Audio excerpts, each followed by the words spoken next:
Salam alaikum wa rahmatullahi ta'ala wa barakatuh. Bonjour tout le monde, j'espère que vous allez bien. Alors aujourd'hui nous allons parler de la communication.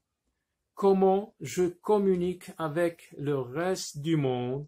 Comment je communique avec autrui lorsque j'ai un message, une information à passer à autrui, à mon interlocuteur. Quels canaux vais-je utiliser pour transmettre ce que j'ai à transmettre? Eh bien, actuellement, comme vous le voyez, j'ai reproduit la ligne du temps, présent, passé. Donc, actuellement, on utilise nos smartphones.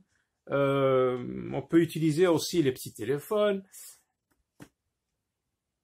On peut passer un appel audio, on peut passer un appel vidéo en regardant la personne qui me parle, avec qui je communique.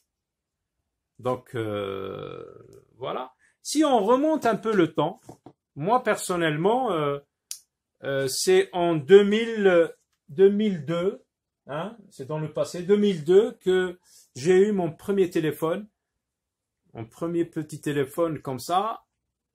On pouvait bien sûr passer des appels téléphoniques, on pouvait écrire des messages. Et en même temps, il y avait des téléphones comme ça, des téléphones crapauds, comme on les appelle. Hein, on pouvait passer des appels téléphoniques seulement, il n'y avait pas de message à l'époque. Hein, on pouvait passer des télégrammes, mais bon, il fallait aller à la poste, il fallait attendre, on perdait beaucoup de temps. Mais il y avait une autre alternative, on pouvait écrire des lettres. Voilà le sujet de notre leçon d'aujourd'hui de production écrite. Écrire une lettre familiale, une lettre d'invitation. On pouvait écrire une lettre, et lorsqu'on l'a terminée, on a écrit notre message, je la plie, je la mets dans une enveloppe, hein, je vais à la poste, j'achète un timbre, et qu'est-ce que je fais? Je le colle de ce côté. J'écris l'adresse de la personne à qui je m'adresse. De l'autre côté, j'écris mon adresse à moi. Au cas où le destinataire ne se trouve pas sur les lieux, hein, on pouvait me renvoyer la lettre. Donc on peut écrire actuellement donc sur des cartons comme ça fait joli, jaune, rose, bleu, etc. Il y a aussi des fois des dessins. Donc comment on écrit une lettre familiale, une lettre d'invitation? Alors on efface ça.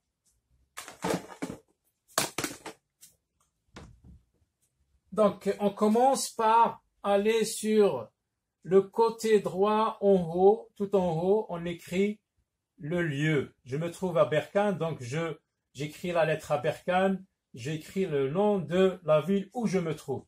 Virgule, n'oubliez pas, le 11 mai.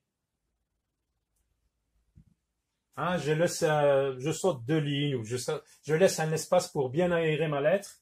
Après, je commence par exemple, j'écris à mon cousin, cher cousin, Amine, virgule, je peux dire aussi bonjour, salut. Donc ici, c'est la personne à qui je m'adresse, la personne à qui j'écris la lettre. Après la virgule, je retourne à la ligne. Comment vas-tu? Comment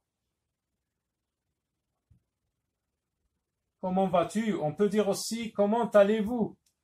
Comment vas-tu? Lorsque je dis comment vas-tu, qu'est-ce que je fais? Je demande des nouvelles. Je veux savoir comment l'autre personne va. Donc, comment vas-tu? Comment allez-vous? Tu peux demander bien sûr d'autres nouvelles. Comment va ma grand-mère? Comment va, etc. Après, je parle de moi. Moi, je vais bien. Moi, je vais bien. J'ai beaucoup de copains. J'ai beaucoup de copains dans ma nouvelle école. J'ai beaucoup de copains dans ma nouvelle école. Là, je donne toujours des nouvelles me concernant moi dans la nouvelle école. Donc tu peux continuer bien sûr à donner d'autres nouvelles. Après tu écris, pourquoi tu écris cette lettre? Tu veux inviter par exemple ton cousin à venir assister au mariage de ton frère. Alors je t'écris ou bien je t'invite à venir assister au mariage de mon frère qui aura lieu, hein, tu écris la date qui aura lieu, par exemple, nous sommes le 11 mai, on va dire le 14 juin par exemple. Là, tu écris pourquoi tu écris la lettre. Après, tu finis, je t'embrasse. À bientôt. Bisous. À la prochaine fois. Au revoir. Donc, tu prends congé. Tu finis la lettre. Après, bien sûr, si tu t'appelles par exemple Ahmed, tu vas écrire Ahmed. C'est la signature. Alors, de quoi se compose une lettre? Le lieu, la date, la personne à qui j'écris, le texte de la lettre et la signature. À très bientôt. Au revoir.